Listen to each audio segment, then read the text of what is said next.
Hola a todos los que nos acompañan en este nuevo análisis a fondo. Si a alguien por la calle le acusan de ser un hipócrita, pues la reacción inmediata es la ofensa, ¿verdad? Claro, es automático. Asumimos directamente que se trata de un ataque a la integridad moral, una acusación de ser falso, alguien que miente a sabiendas. Pero, ¿y si esa definición estuviera fundamentalmente equivocada? Ojo con eso porque es el punto de partida de hoy. Exacto. ¿Qué pasaría si la hipocresía, en su raíz más profunda, no fuera un defecto moral, sino el síntoma trágico de un individuo que está siendo literalmente aplastado por circunstancias incontrolables? Es una pregunta tremenda, ¿sí? Y por eso hoy nos adentramos en un análisis a fondo de un documento que la verdad me ha parecido fascinante. Vamos a diseccionar un texto teológico de la Casa del Dávar. El título es Entre el norte y el sur, discerniendo el espíritu de verdad y la primogenitura. Ujú. Nuestra misión, para quienes nos escuchan hoy, es decodificar un mapa espiritual muy, muy particular. Un mapa donde la geografía, la genealogía y, ojo a esto, hasta la anatomía humana se entrelazan para explicar cómo podemos escapar de un ciclo perpetuo de crisis. Y, a ver, es un documento que exige a quien lo lee dejar los prejuicios lingüísticos en la puerta. Totalmente. Ya. Lo que propone esta fuente no es un simple manual de buena conducta, ¿sabes? Sino una reinterpretación radical de nuestro diagnóstico vital. Sí. Es decir, coge conceptos que usamos muy a la ligera todos los días y los somete a una cirugía semántica completa. Transforma los insultos cotidianos en descripciones clínicas de esclavitud espiritual. Exacto. Eso es. Y creo que por ahí es por donde debemos empezar a desenmarañar todo esto.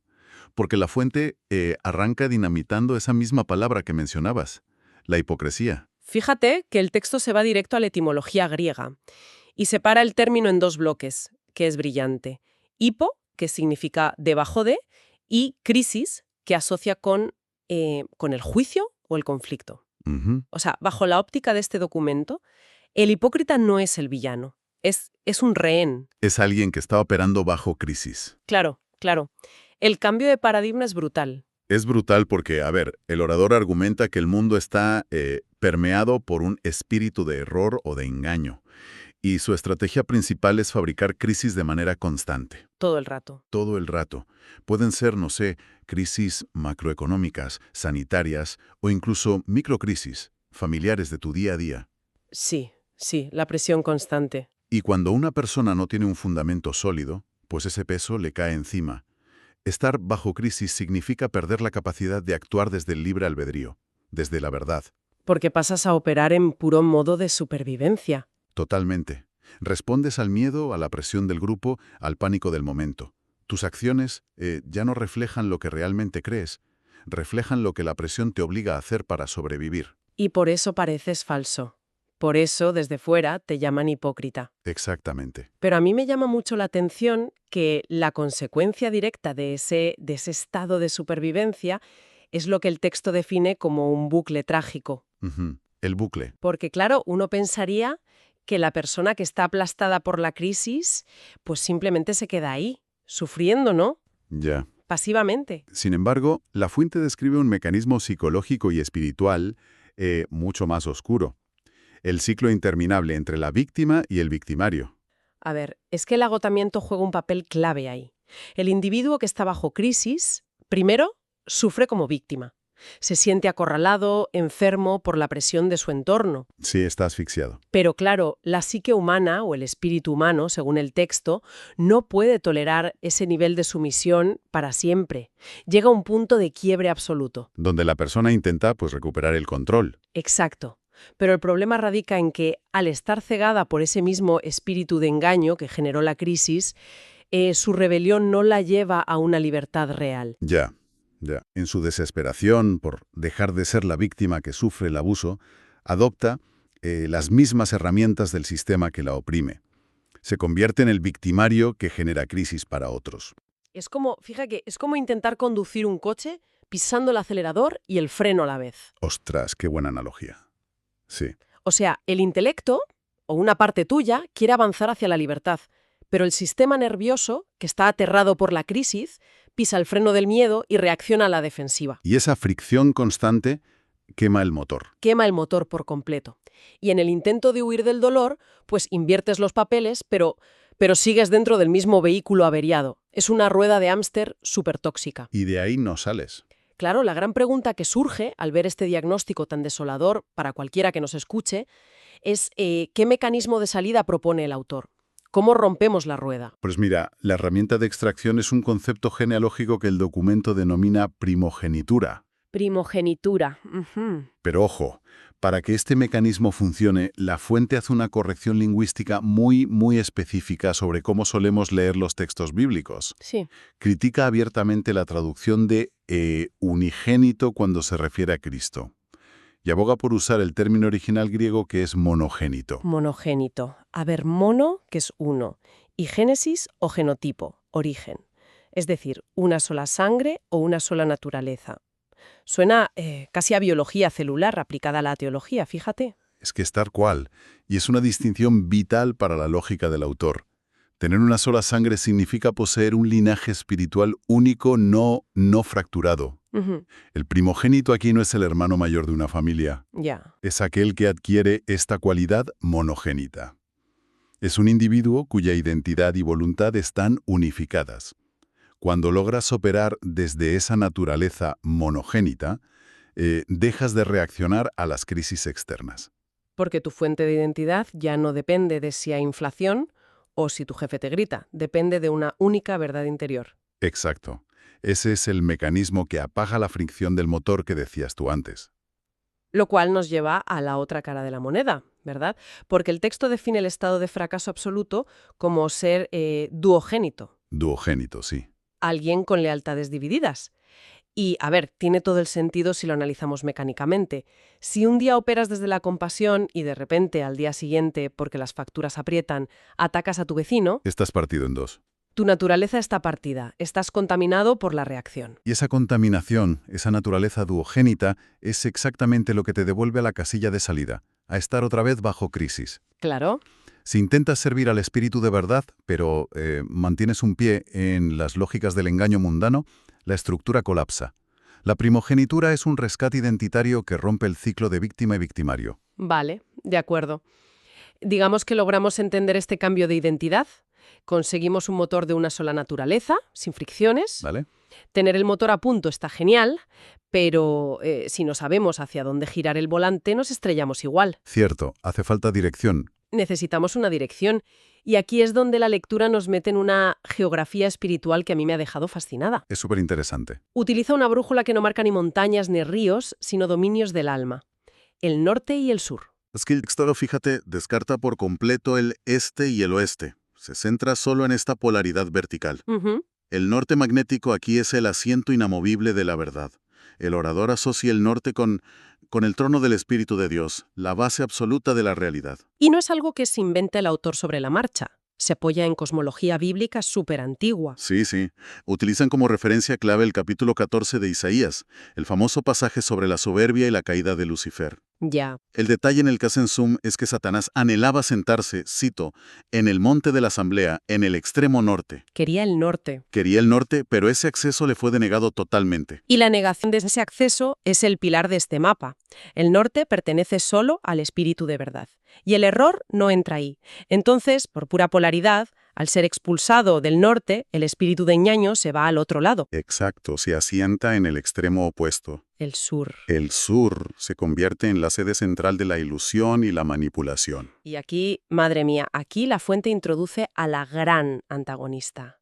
Porque no nos habla de un demonio con cuernos y un tridente. ¿Qué va? Personifica el sur en la figura de la reina del sur, que el documento conecta con el espíritu de Jezabel. Y, a ver, lo que me resulta verdaderamente perturbador es cómo opera esta entidad. Es el modus operandi. Claro, si yo fuera un villano espiritual de libro, te mandaría un ejército de problemas para destruirte. Pero la reina del sur no usa artillería pesada. Opera con anestesia. Es brillante esa táctica. Porque el espíritu del sur no busca una confrontación abierta. No. Si te ataca de frente, te mantendrías alerta. Su objetivo principal es adormecerte, inocularte un letargo espiritual profundo. Un letargo, sí. Alimenta sutilmente tus miedos diarios, las preocupaciones por el estatus social, el pánico económico. y así te devuelve al estado de crisis sin que te des ni cuenta. Y el indicador de que esta estrategia está funcionando se manifiesta en un espacio súper íntimo, según el texto, la invasión de la mesa. Ostras, la mesa. La mesa, el lugar donde se supone que compartimos el alimento, donde hay intimidad, donde nutrimos el cuerpo y la familia. Y el lugar del pacto, teológicamente hablando. El texto advierte que cuando el espíritu del sur toma el control, lo primero que usurpa es esa mesa. Ya. Sustituye el pan y el vino verdaderos, que serían el cuerpo y la identidad de la primogenitura, por engaños, por despojos, dice el texto. O sea, en términos prácticos, es como si te quitaran el alimento real y te sirvieran un plato lleno de noticieros alarmistas. Exacto. Te comes todo ese miedo al futuro pensando que estás muy bien informado, cuando en realidad te están adormeciendo. Te están anestesiando por completo. Entendido el peligro del sur, claro, la fuente nos exige mirar al norte para salvarnos. Ujú. Pero a ver, esto es una brújula interna. No te salvas por comprarte un billete de avión a Noruega. Sería más fácil, ¿eh? Sería mucho más fácil. Pero me sorprendió la aplicación tan práctica, casi prosaica, que el orador propone para ganar esta batalla. Pide que el individuo se anticipe al día despertando a las 5 o 6 de la mañana. Sí. Choca un poco con la densidad teológica, ¿verdad? Claro. Pero no es un consejo de productividad de estos de gurús de Internet. La lógica es puramente espiritual. El silencio de esas primeras horas de la madrugada actúa como un muro de contención. Un muro contra la invasión de la crisis. Si lo piensas, tiene una lógica aplastante. Despertar antes que el mundo significa reclamar la soberanía sobre tu propia mente. Totalmente. Es un acto deliberado para que el espíritu de verdad calibre tu brújula antes de que el ruido, las notificaciones de WhatsApp, las urgencias del trabajo... Todo el sur cayendo de golpe. Exacto. Todo ese espíritu de error que viene del sur te inunde. Ganas la batalla del enfoque antes de que el enemigo se despierte. Estableces el fundamento antes de la tormenta. Pero, como en toda construcción, la dirección no es suficiente si el soporte físico cede. Ya. Un faro puede apuntar genial, pero si los cimientos son de barro, a la primera ola se va abajo. Y aquí es donde entramos en la tercera gran dimensión del análisis, donde geografía y anatomía colisionan de una manera loquísima. Mira, confieso que en esta parte tuve que releer la fuente un par de veces. Porque si el norte es la dirección de la verdad, el orador se pregunta dónde en el cuerpo humano se ancla esa brújula. Ujú. ¿Dónde está el cimiento de nuestro espíritu? Y la respuesta no es el corazón, ¿No? no es el cerebro, ¿No? es el muslo norte. O sea, es una imagen anatómica súper extraña para nuestra mente occidental. ¿Cómo justifica el autor que una parte del cuerpo tan, no sé, alejada del intelecto, sea la clave de nuestra estabilidad? A ver, para entender esto, el autor nos hace retroceder a costumbres del antiguo Medio Oriente. Menciona explícitamente los juramentos que hacían patriarcas como Abraham y Jacob. Ah, sí, los juramentos. En esa época, cuando querían sellar un pacto de vida o muerte, algo que afectaba a generaciones, no se daban la mano ni firmaban ante notario. Claro. El acto consistía en colocar la mano debajo del muslo de la otra persona. Madre mía. Biomecánicamente hablando, es que el fémur y los músculos del muslo son el grupo estructural más fuerte del cuerpo. Exacto. Son los pilares de carga que soportan el peso del torso. Y la exégesis toma esa realidad biomecánica y la hace espiritual.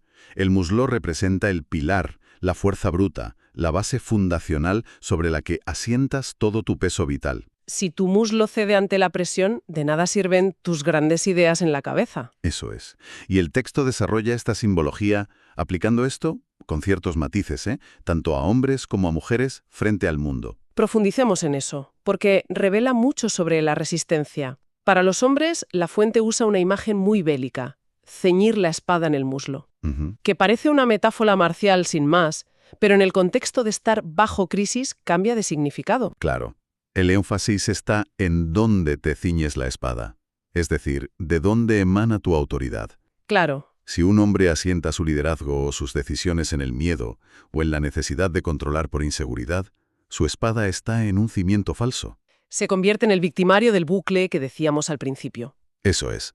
Ceñir la espada en el muslo norte significa cimentar la autoridad única y exclusivamente en el espíritu de verdad.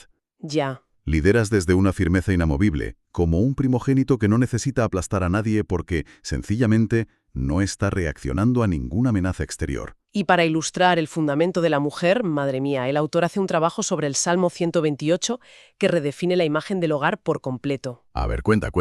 Pues en las Biblias convencionales solemos leer que la mujer será como una vid fecunda en la intimidad de tu casa o en los rincones de tu casa. Sí, dándole un tono muy de reclusión doméstica, ¿no?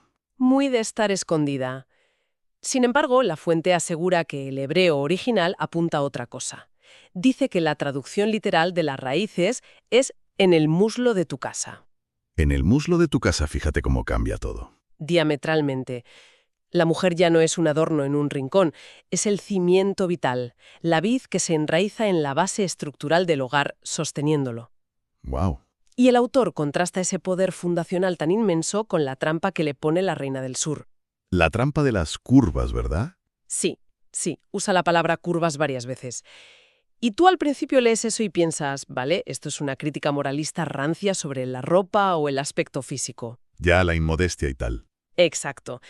Pero según avanzas, ves que la metáfora de las curvas es el mecanismo de seducción de Jezabel a gran escala. Las curvas son las distracciones superficiales. La necesidad de validación. La necesidad de validación externa, el entretenimiento vacío, la vanidad de las redes sociales.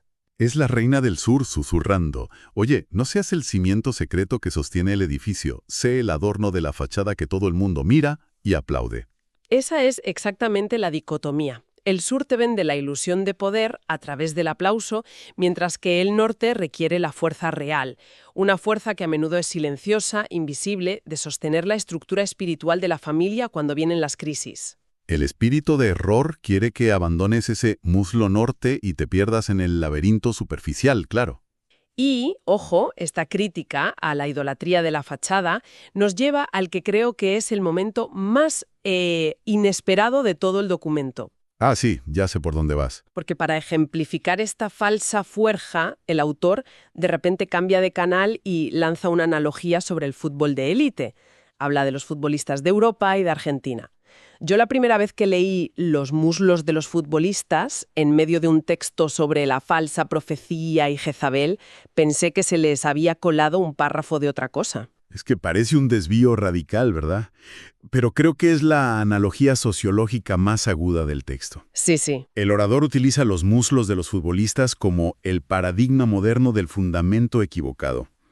En nuestra sociedad admiramos y pagamos millones por la destreza física deportiva. Total. La cultura de masas observa esos muslos de los atletas y proyecta en ellos la cúspide del éxito y del poder. Pero el problema, y esto es lo que argumenta el autor, es que estamos idolatrando pilares de yeso en plena zona sísmica. Exactamente. Es rendirte a la anestesia de Jezabel. Porque cuando llega la verdadera crisis, cuando te enfermas, cuando el sistema económico se hunde, cuando tu familia se desmorona, Ya. la fuerza de un ídolo deportivo no te sirve de absolutamente nada. No pueden sostener el peso de tu alma. Es que la sociedad aplaude histéricamente una base que es frágil frente a la adversidad espiritual. Ignorando los cimientos de hormigón del norte que de verdad nos hacen falta. Desenmascar el engaño sistémico de una forma brillante. El poder mundano, ese éxito mediático, ese efímero, es un espectáculo diseñado por el sur para mantenerte adormecido, para que no veas que la crisis real sigue operando en tu vida privada. Mientras tanto, la verdadera autoridad espiritual anclada en el norte, pues parece menos atractiva para las masas, claro. Claro, no brilla tanto, pero es la única que resiste el colapso. Bueno, si damos un paso atrás para ver todo este mapa conceptual que hemos recorrido, la tesis es, en el fondo, un manual de supervivencia revolucionario. Sin duda. El diagnóstico es que vivimos intoxicados por el error y bajo una presión constante. Si dejas que esa crisis te defina, te conviertes en un hipócrita espiritual. Atrapado en la rueda de la fricción. Víctima hoy, victimario mañana. Y la solución no es apuntarte a un curso de gestión del estrés, ni esforzarte por ser supermoral. No. Exige una amputación identitaria. Sí. Adoptar esa naturaleza monogénita, una sola sangre espiritual que te inmunice contra el pánico del entorno. Tienes que fundamentarte en la verdad interior. Y eso supone ser muy pragmáticos, rechazar el sur activamente, no consumir el alimento adulterado, resistir la anestesia de las preocupaciones constantes y, sobre todo, no mirar las distracciones que la cultura idolatra. Para, en consecuencia, clavar el compás en el norte. Usar tu propia fuerza vital, tu muslo, como soporte innegociable de la verdad. Independientemente de las creencias teológicas de la gente que nos oye, este documento nos arrincona contra una meditación ineludible sobre nuestra infraestructura vital, fíjate. Ujú. Vivimos en un mundo que salta de una emergencia a otra. Cuando todo tiembla alrededor, la gran pregunta es, ¿sobre qué cimientos exactos estamos apoyando nuestras decisiones? ¿Actuamos desde una verdad inamovible o solo somos reacciones espasmódicas de alguien aplastado por el miedo? Es un escrutinio muy doloroso. Sí, porque es muy fácil dejarse llevar por el ruido y hacerte la víctima de las circunstancias perdiendo tu brújula por completo. Cuestionar tus motivaciones es el primer paso para salir del letargo. Depende de esa naturaleza sedante del sur, algo para que cada mente que nos acompaña le dé una vuelta a solas. A ver.